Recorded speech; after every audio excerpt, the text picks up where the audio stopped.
Bonjour à tous, c'est Cédric Ingrand, bienvenue dans Question de confiance, le podcast d'information et de décryptage d'AXA France.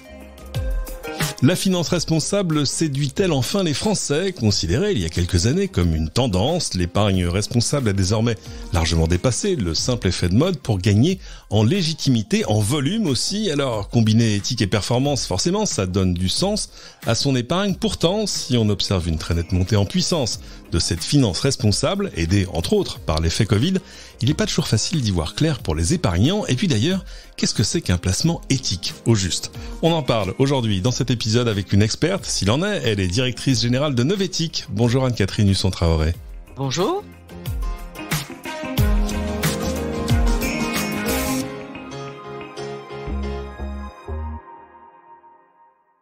Alors, on va rentrer évidemment dans le détail. On va essayer de se poser ensemble toutes les bonnes questions. Mais d'abord, en deux mots, présentez-nous Novétique. Alors, Novétique, c'est un site internet dédié à l'information sur tout ce qui concerne l'économie responsable, la finance durable et qui fait des études sur les évolutions de la finance durable depuis bientôt 20 ans. Ah oui, quand même. Donc c'est pas quelque chose de nouveau. Mais c'est vrai, moi je me souviens des premières initiatives en la matière, souvent portées par des produits financiers qui justement faisaient un distinguo entre ce qu'était une entreprise morale et une entreprise moins morale. On a plein d'exemples, on se souvient du tabac, mais il n'y a pas que ça. Ce qui est intéressant, c'est que c'est un bon moment, je pense, pour s'en parler, parce que tout produit confondu, d'abord, l'épargne des Français, elle est en train d'exploser. On voit cet effet Covid sur le fait que les gens ont moins dépensé ces 18 derniers mois. Il y a des effets mécaniques aussi de prudence des ménages, surtout qu'on est dans un pays qui adore l'épargne.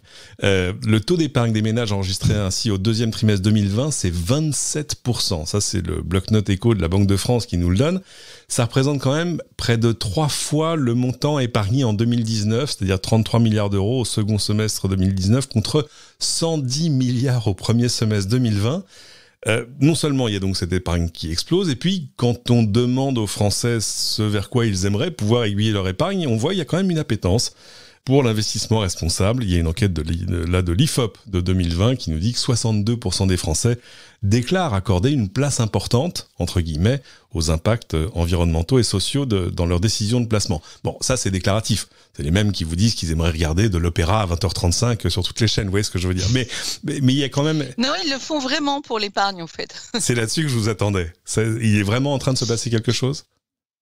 Oui, tout à fait. On publie depuis des années les chiffres justement du marché des fonds durables disponibles en France. Donc on a un moyen de suivre le fait qu'ils investissent vraiment dans la finance durable. Et les chiffres qu'on a publiés l'an dernier dans notre base de données Market Data montrent que ça a augmenté de 20% sur 2020. On est à quasiment 522 milliards d'euros et pratiquement 1000 fonds. On est à 962 fonds. Alors c'est quand même beaucoup. Ça reste une petite partie, certes, de l'énorme épargne des Français, mais comme vous le savez, elle est beaucoup en obligations, en francs euros, etc. Donc, sur la partie produits de placement, on est vraiment sur une dynamique extrêmement forte. On est parti de quelques millions d'euros, d'une poignée de fonds, et aujourd'hui, on est sur une lame de fond, si vous me permettez cette expression. Sans mauvais jeu de mots. Vous venez de publier une étude sur la montée en puissance des investissements à vocation sociale. On détaillera plus tard les différents types d'investissements responsables. On y apprend plein de choses. On voit que le marché français de l'investissement responsable compte aujourd'hui des centaines de fonds supplémentaires. Enfin, là aussi, il y a eu un effet de cliquet, par exemple, entre 2019 et 2020, qui est impressionnant. Oui, alors, ce qui est important peut-être, c'est de faire le distinguo entre ce qu'on appelle les fonds éthiques, c'est-à-dire ceux qui excluent des valeurs qui ne seraient pas conformes à votre morale, qui peut être religieuse. Par exemple, vous êtes contre l'armement, l'avortement, et donc on sélectionne des entreprises de ce type-là. Et puis, ce qui est la pratique dominante du marché, qui est le fait d'essayer de sélectionner les entreprises les plus performantes sur des critères évidemment financiers et économiques, mais aussi environnementaux, sociaux et de gouvernance. Donc il y a des modèles qui sont pas les mêmes évidemment d'un secteur à l'autre. Et du coup, aujourd'hui, un gérant, et ils sont de plus en plus nombreux à le faire et sur de plus en plus de fonds, même ceux qui ne sont pas forcément étiquetés ou marketés comme durables, qui consiste à comprendre si les business models des entreprises sont en fait solides à un horizon qui peut être parfois assez court, mais qui est surtout à 5 ou 10 ans. Est-ce qu'elles ont la bonne politique climatique? Est-ce qu'elles ont la bonne politique de ressources humaines qui va leur permettre non seulement de traverser la crise qu'on connaît en ce moment, mais surtout d'être encore là dans quelques années. Et pour un épargnant qui est souvent un horizon de 5, 10, 15 ans, c'est effectivement l'une des solutions qu'il privilégie parce que il a l'impression qu'on connaît mieux, et c'est pas une impression, c'est une vérité, on connaît mieux les entreprises dans lesquelles on investit quand on ajoute à l'analyse financière l'analyse ESG. Ouais, très clairement. Je voyais dans l'étude que vous avez publiée sur les obligations sociales émises en Europe, on est passé en 2019 de près de 10 milliards d'euros, 9,8, à 97,4 milliards d'euros en 2020. C'est-à-dire quasiment x10, x 9,9, dans une Europe où c'est la France qui en émet le plus d'ailleurs. Alors, c'est vrai que c'est intéressant parce que finalement, on en parle très peu, mais on parle beaucoup évidemment des dépenses publiques qui ont été faites pour prévenir les conséquences sociales et économiques de la crise. Il y a eu d'énormes investissements publics, mais ce qui est intéressant, c'est que du coup, ces acteurs sont allés chercher sur les marchés, via des obligations badgées sociales, l'argent nécessaire pour financer ces programmes. C'est le cas de la Commission européenne, c'est ce qui explique en grande partie ce gonflement, puisqu'elle a émis 40 milliards d'obligations sociales l'année dernière. Mais ce qui est intéressant, c'est que la France est aussi un très gros émetteur. Par exemple, la CADES, qui est l'organisme qui gère la dette sociale, mais aussi l'UNEDIC, sont allés chercher sur les marchés de quoi financer les programmes, on va dire, anti-Covid ou de protection liée au Covid. Donc, ce qui est intéressant là-dessus, c'est que finalement, on part il y a 20 ans d'une analyse un peu intéressante, d'une façon différente d'analyser les modèles économiques des entreprises. Et petit à petit, on a un peu partout, dans plusieurs segments de marché, des développements, c'est de l'innovation en fait souvent. L'idée que je vous parle d'obligations sociales il y a 10 ans aurait paru très surprenante. On commence à connaître les green bonds, les obligations vertes qui financent des actifs verts. L'idée qu'on pourrait faire la même chose sur le social est très récente. Les principes directeurs de ce genre d'obligations datent de 2017 et là on commence à avoir des volumes significatifs que depuis l'année dernière. A priori, d'après tous les acteurs de marché qu'on a interviewés dans notre étude, on est bien sur un marché qui est en train de se structurer et surtout ce qui est très intéressant, c'est qu'on a une effervescence méthodologique. Vous vous souvenez peut-être qu'en 2015, avec l'accord de Paris, avec le mouvement sur le climat, on a commencé à se demander ce que c'était l'empreinte carbone d'un portefeuille, ce qui intuitivement est pas forcément évident, qui est évidemment les émissions de CO2 faites par les entreprises en portefeuille ou les projets en portefeuille. Eh bien, on va vers la même chose sur le social. C'est-à-dire finalement, quelle est l'empreinte sociale de telle obligation, de telle entreprise qui est sélectionnée dans des fonds à thématique sociale. Et là, alors, pour l'instant, c'est encore assez peu mature. On a des indicateurs sur la politique de ressources humaines, sur les questions de diversité homme-femme, par exemple. Mais c'est en train de se travailler dans beaucoup de maisons de gestion pour commencer à avoir une idée. Et AXA fait partie de ceux qui ont fait proposer des fonds à thématiques sociales très tôt et qui sont donc bien placés pour voir effectivement comment l'engouement autour de ces thèmes se précise et comment du coup on peut expliquer pourquoi finalement sur une bonne politique RH est un gage de performance pour une entreprise bien mieux qu'une entreprise qui va tout sacrifier à son rendement à court terme et qui du coup sacrifie même son business model. Alors on le voit, il y a plein de moteurs derrière cette montée en puissance. Il y a l'appétence, il y a la disponibilité de nouveaux fonds, il y a tous ces critères. Il y a aussi quand même une évolution de la législation. C'est-à-dire qu'il y a plein de choses qui permettent aujourd'hui d'amplifier le mouvement, j'ai envie de dire. Alors oui, il y a une petite révolution sur laquelle la France a été très pionnière, puisque ces premières réglementations demandant par exemple aux gestionnaires d'actifs de rendre compte de la façon dont ils intégraient des critères ESG à leurs clients, elles datent du Grenelle de l'environnement, donc elles datent de plus de 10 ans maintenant. Mais la nouveauté et la révolution, elle vient de l'Europe, puisque en 2018, l'Europe a adopté un plan d'action sur la finance durable, dont l'objectif est rien moins que de faire de la finance durable la pratique principale de marché. Et donc, il y a de multiples dimensions dans ce plan, mais l'une des premières qui va être vraiment différenciante pour le client, c'est ce qu'on appelle en anglais la réglementation SFDR pour Sustainable Finance Disclosure Regulation, qui consiste à expliquer au client quelles sont les caractéristiques durables de tel ou tel fonds, quels sont, avec des indicateurs de performance environnementale et sociale. Pour vous faire simple, on a 3 catégories, ceux qui sont liés à l'article 6, qui ne sont pas spécialement durables, mais qui doivent quand même expliquer comment ils gèrent les risques climatiques, etc. On a des articles 8 qui sont des fonds durables qui doivent expliquer comment ils utilisent de l'analyse ESG. Et puis on a des articles 9 qui sont les fonds les plus engagés, on va dire les qui cherchent les entreprises qui sont les plus en train de transformer leur modèle et qui, eux, doivent reporter avec des indicateurs précis de performance environnementale et sociale. Ce qui est nouveau aussi, et ça fait partie de ce paquet, c'est le fait que les conseillers financiers vont devoir discuter et évoquer les questions de développement durable, tout ce dont on était en train de parler, avec leurs clients. Donc ça, c'est une modification de la réglementation dite MiFID II, nouveauté. Et qui va vraiment révolutionner les choses, puisque même si le client n'en parle pas spontanément, il va falloir lui demander s'il préfère, en gros, financer des modèles durables ou pas, si c'est des critères importants pour lui ou pas, et est-ce qu'il cherche une performance environnementale, une performance sociale, ou les deux. Ça va changer totalement la conversation entre le conseiller financier et son client. Alors, si on prend un peu de recul, comment est-ce qu'on définit un investissement responsable? On a évoqué plein de paramètres, mais c'est quoi un placement éthique? C'est-à-dire que ces mots-là, l'éthique, la responsabilité, c'est un peu comme la morale, c'est des valeurs dont on a tous une définition et des curseurs qui nous sont personnels, non? Alors, c'est vrai que honnêtement, et c'est un des handicaps de ce marché qui pourrait être certainement encore plus important qu'il n'est aujourd'hui.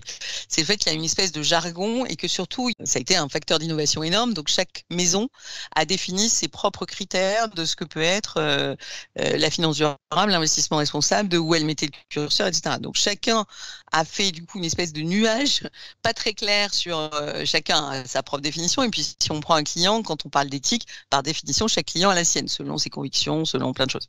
Donc, du coup, l'objectif du plan d'action dont je viens de parler, c'est bien de créer un cadre homogène, non seulement en France, mais aussi en Europe, en définissant un socle d'indicateurs communs et partagés, en définissant aussi un socle d'indicateurs communs et partagés des entreprises pour qu'on puisse avoir les données permettant de mesurer cette performance environnementale et sociale. Et donc, ça va harmoniser un peu les choses. Aujourd'hui, en plus, on a un nouveau risque qui vient d'émerger, qui est que tout le monde dit qu'il est plus durable que son voisin, et derrière durable, c'est une espèce de mot valise dans lequel on met plein de choses.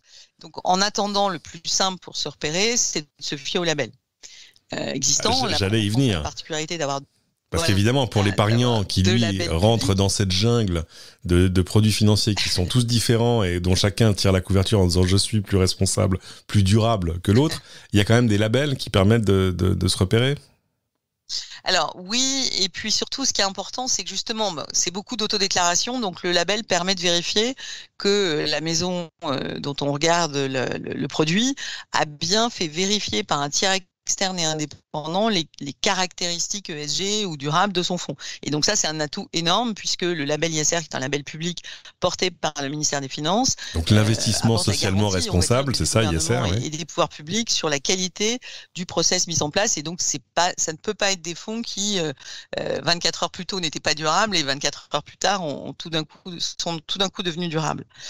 Donc il y a déjà ce produit-là qui est aujourd'hui sur beaucoup de fonds distribués en France. Selon nos données market data, on a 383 milliards d'euros dans des fonds labellisés ISR au 31 mars 2021 et 564 fonds. Donc vous voyez qu'on est à plus de la moitié de l'offre de fonds disponible. Mais par contre, le label ISR, c'est un label très large de finance durable qui ne vous garantit pas forcément que vous pouvez être orienté avec les grandes valeurs du marché. Si vous êtes un épargnant qui désire quelque chose de beaucoup plus engagé ou en particulier beaucoup plus orienté sur la finance verte et l'environnement, il vaut mieux cibler un label vert et ça tombe bien puisque le gouvernement français en propose un aussi qui est le label Greenfin, qui est lui sur un marché plus petit. On est à moins de 20 milliards d'euros et moins de 30 fonds, mais en revanche, il est axé lui sur les qualités environnementales du fonds et il exclut, c'est-à-dire il allie les techniques de sélection et d'exclusion puisqu'il exclut les énergies fossiles et l'énergie nucléaire. Il date d'ailleurs de la COP21, si mes souvenirs sont bons, en 2015. Voilà, c'est-à-dire que le choix qu'a fait la France à ce moment-là, qui avait déjà pas mal travaillé sur le sujet, c'était de se dire on va vers une transformation qui est à l'œuvre d'ailleurs dans le secteur financier, qui est quand même, ce qu'il faut avoir en tête, la révolution, elle est de quel ordre? On part depuis 30-40 ans, l'idée c'est que on doit faire fructifier de l'argent en faisant de l'argent avec de l'argent, je veux dire sans forcément d'objectif ou de but très clair autre que la performance. L'idée, c'est pas d'abandonner la logique de performance, bien évidemment, mais c'est en revanche de se dire finalement tous ces actifs qui sont extrêmement impressionnant en termes de volume. À quoi servent-ils? Et l'objectif de la finance durable, c'est que tous ces actifs financiers servent les objectifs environnementaux de l'Union européenne, par exemple la neutralité carbone, ou des objectifs sociaux. On est bien dans une transformation profonde de finalement, et c'est ça aujourd'hui qui va changer aussi la conversation entre les conseillers financiers et les épargnants, c'est à quoi sert votre argent finalement, à quoi il contribue et vers quoi il est orienté, ce qui n'était pas du tout le sujet depuis ces 30-40 dernières années.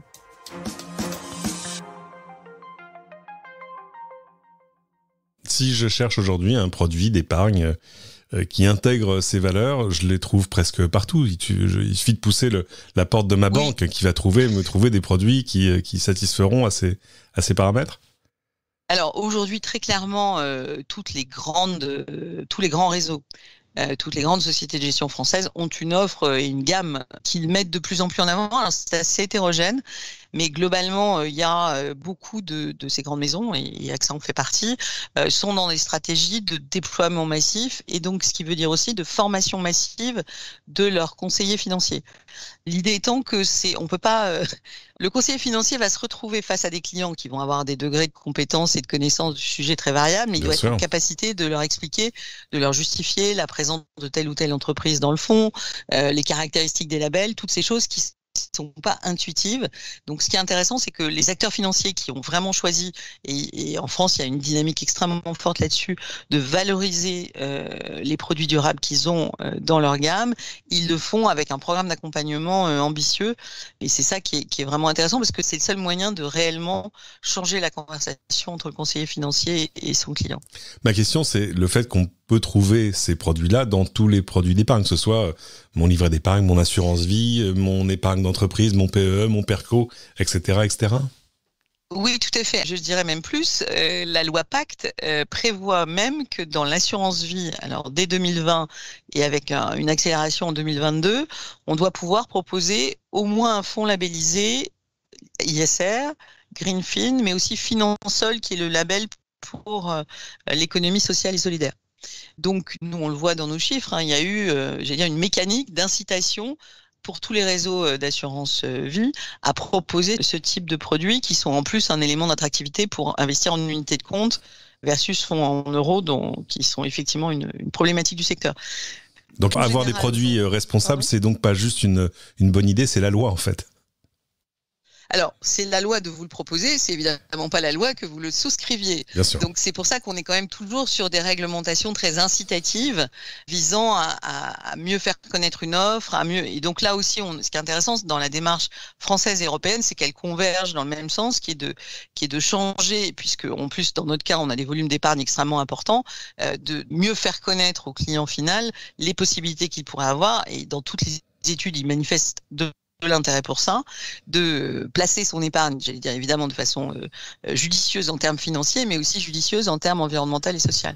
Sur les livrets, c'est un petit peu différent, mais il y a aussi la même chose, puisque une grande partie des livrets d'épargne est gérée soit par les banques, soit par la Caisse des dépôts.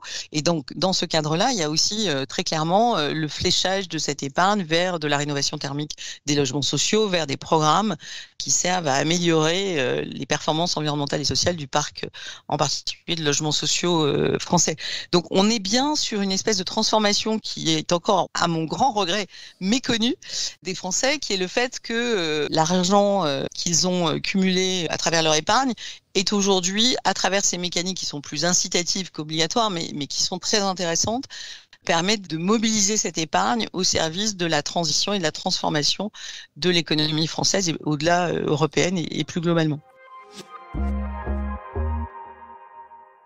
Alors faisons un peu de comptabilité, un peu froide quand même, parce que l'éthique c'est bien, mais on parle d'épargne ici. Est-ce que les résultats, le rendement de ces produits d'épargne sont au rendez-vous, ou est-ce que cette exigence de responsabilité, elle a finalement un coût pour l'épargnant ? Ben alors, je vous remercie beaucoup de m'aider à détruire une légende urbaine. C'est-à-dire que il y a à peu près 20 ans que j'entends « Ah oui, mais si on fait ça, en gros, c'est un handicap de performance, et puis on réduit l'univers d'investissement, et puis donc en fait, il faut choisir entre performance financière et contribution environnementale, sociale et gouvernance. » c'est une légende urbaine, c'est-à-dire c'est complètement faux. Pourquoi ? Parce que dans le cas de l'investissement éthique pur, à la limite, vous sortez des valeurs qui peuvent parfois avoir des bons résultats. On peut parler du tabac, par exemple. Mais comme en général, aujourd'hui, tous les produits combinent diverses choses qui consistent éventuellement à sortir les pires entreprises, mais qui finissent par avoir des gros problèmes. Donc, en termes financiers, c'est souvent très raisonnable. Prenons l'exemple du charbon, qui est sorti de beaucoup de ses fonds aujourd'hui pour des raisons climatiques. Pour des raisons financières, c'est plutôt une très bonne nouvelle parce que les valeurs du charbon se traînent à des niveaux boursiers tout à fait abyssaux. Donc, ça a plutôt dopé les performances des fonds qui excluent le charbon. En revanche, si on sélectionne, ça paraît une évidence, mais si on sélectionne les entreprises les plus performantes sur des critères économiques, environnementaux, sociaux et de gouvernance, et ben comme par hasard, c'est des très bonnes entreprises qui performent extrêmement bien. L'exemple, le champion français qu'on a, enfin même mondial, c'est Schneider Electric, qui a des performances de tout ordre, c'est-à-dire à la fois économique, financière, environnementale, sociale, etc., avec une ambition très très forte et ancienne sur ces questions de développement durable. Donc on voit bien qu'aujourd'hui, c'est plutôt le handicap, il est de ne pas faire ça. Le handicap, il est aujourd'hui de se fier à des critères qui sont exclusivement financiers, où finalement on ne sait pas très bien dans quoi on investit, et dans des périodes aussi instables que les nôtres, on prend plus de risques à faire ça qu'à investir dans des fonds qui ont d'excellents track records de performance financière et qui en même temps analysent en profondeur les actifs dans lesquels ils investissent. Alors au-delà de l'épargne des particuliers, les investissements des entreprises, s'aiguillent aussi de plus en plus vers cette finance responsable. Moi, je suis allé poser la question chez AXA. On m'a donné toutes sortes d'exemples et d'initiatives. Vous le disiez tout à l'heure, évidemment, vous pouvez, au travers d'AXA, investir dans des supports d'investissement responsables, dans de l'assurance vie par exemple. Mais de l'autre côté, AXA investit pas l'épargne du support en euros de ses produits d'assurance vie dans les secteurs du tabac, du charbon, des sables bitumineux, des armes controversées et de l'huile de palme non durable. AXA investira aussi 12 milliards d'euros dans des activités respectueuses de l'environnement d'ici à 2020 ou dans des actifs immobiliers HQE, haute qualité environnementale. Et puis l'entreprise s'engage à intégrer les enjeux de la biodiversité dans ses activités d'assurance et d'investissement, avec même la création depuis 2010 d'un comité d'investissement responsable. Avant de se quitter, Anne-Catherine Husson-Traoré, où peut-on se connecter à vous et à Novetic pour en savoir plus ? Alors, sur le web, avec novetic.fr, donc vous pourrez par exemple retrouver toutes les études que j'ai évoquées, Novetic Market Data avec les chiffres du marché, mais aussi l'étude sur les fonds sociaux. Elles sont accessibles en ligne gratuitement, donc ça vous permettra de mieux connaître ce marché extrêmement dynamique et passionnant. Sur www.novetic.fr, Novetic. C'est ainsi que se termine cet épisode. Merci à tous de l'avoir suivi. Pensez évidemment, si ce n'est déjà fait, mais je n'ose l'imaginer, à vous abonner à ce podcast, à le partager avec vos amis, et surtout s'ils se posent des questions sur leur épargne. Pensez enfin à venir déposer vos commentaires sur votre application de podcast préférée, et à très bientôt pour une nouvelle question de confiance.